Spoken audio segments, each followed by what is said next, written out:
The demise of the dollar. There continues to be much talk of the dollar's demise, and over the last decade, a number of challengers have emerged to lay claim to the dollar's dominant position. With the rise of China, many consider China to be in pole position to replace the US dollar. The dollar has played a central role in maintaining America's global position. It has used this position to sanction nations and cut them off from global trade, as well as to force nations to support US foreign policy objective. China has been speaking about replacing the dollar for some time. China's development has been predicated upon its huge exports to the US, resulting in China accumulating dollar reserves in excess of $3 trillion. In July 2020, the state-owned Bank of China published a report arguing that due to the threat of sanctions from the US, China should make more international payments through its own financial infrastructure. China's attempts to move away from the dollar include forming the BRICS bloc. It is trying to initiate the development of its own payment system called CIPS that would be an alternative to the SWIFT system. China also established the Asian Infrastructure Investment Bank, AIIB, as an alternative to the IMF and World_Bank in 2014. Successive US presidents placed sanctions on Iran, and these sanctions penalized anyone that used dollars to purchase Iranian oil. Donald Trump, during his presidency, warned anyone who traded in dollars with Iran that he would face serious sanctions. Donald Trump, in effect, weaponized the dollar and this spurred China to undertake actions to stop using the dollar. In 2018, the Shanghai Futures Exchange launched its first futures contract that is open to foreign investors. This contract, a Yuan-denominated oil future, has the potential to become a rival to the dollar-denominated Brent and WTI contracts that serve as the current benchmarks.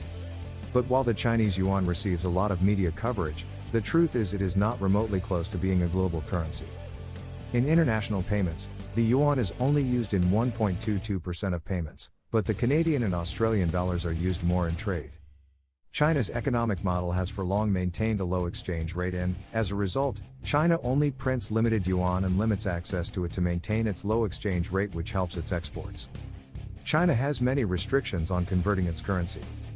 It has capital controls, and its currency is not freely available around the world. When China did make the yuan fully convertible in 2010, the capital flight was so large and full convertibility was shut down. As a result, until these restrictions are removed, the yuan cannot become the world's reserve currency and replace the dollar.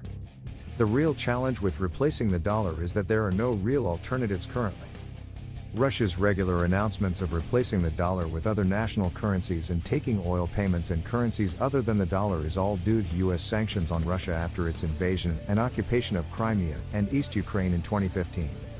Russia concluded from this that it must reduce its dependence on the dollar, and it has taken some actions to achieve this, but despite trying to reduce its use of the dollar, most nations in the world do not want to buy rubles, which fluctuate widely on the currency market. The euro is the second reserve currency after the dollar. When the Eurozone was created in 1999, many predicted that the euro would overtake the dollar. Since then, the divisions among European countries have become far worse.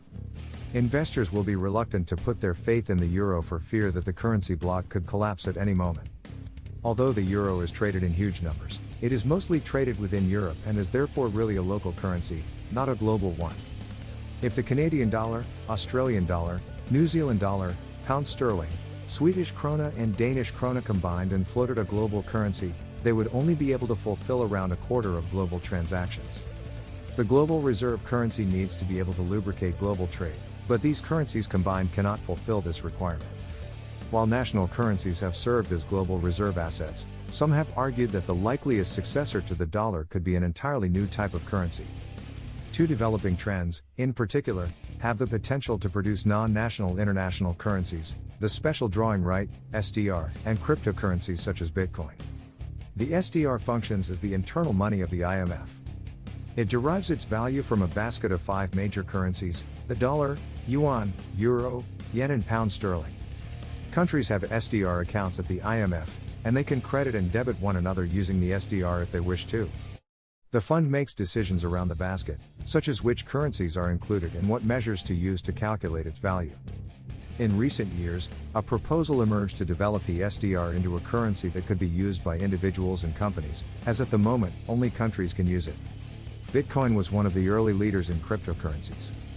These currencies use a complex system, a distributed ledger mechanism or blockchain technology in which users share the burden of the currency's functioning by offering up their computer power, creating a democratic currency that does not need a central bank to oversee it. A 2015 report showed that Bitcoin insiders expected it to become the sixth largest reserve currency by 2030.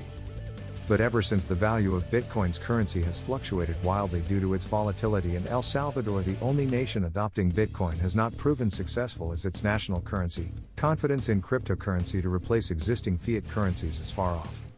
Both the SDR and Bitcoin face a similar issue, a lack of agency. They both remove a central authority from controlling the issuing of the currency, but neither provides the backing that can be afforded by the world's superpower. The dollar will continue its global position until another nation can internationalize its currency and make it an alternative.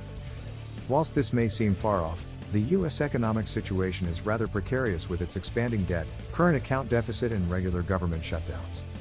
An opportunity may very well arise where an overstretched US facing significant domestic divisions is surprised by another nation quickly increasing its global role and placing its currency in a central position within the global economy. Replacing the dollar therefore becomes more a political issue rather than just an economic one. Thanks for your time.